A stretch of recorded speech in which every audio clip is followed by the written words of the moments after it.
आणि जाडसर हे करायचं आणि थोडी तिरफळ घालायची. रेडाची चटणी, हळदीची पानं घालून म्हणजे जास्त पातळ करायचं नाही. त्याच्यामध्ये कोथिंबीर, त्याच्यानंतर चिंच, आलं, लसूण, कांदा आणि तिरफळ, तिखट आणि हळद असं वाटण आहे घालून नंतर मग हळदीच्या पानाची मोठली करायची. कांदा थोडा घालल्यानंतर भाजलेला कांदा घातला. काय तुमचं सिझनिंग काय करतात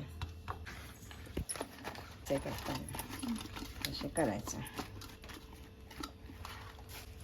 हे आपण जे काढून ठेवलं आहे ना सगळं याच्यात घालायचं. अशी इरड्याची अशी हे सगळं असं गोळा करायचं एकत्र.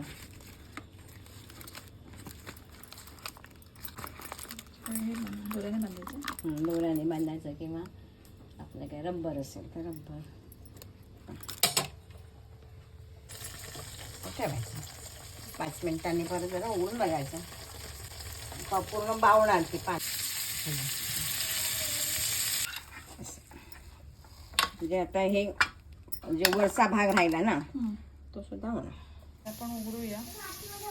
वास मस्त येतो हळदीचा वास. आता मी टेस्ट करून बघते.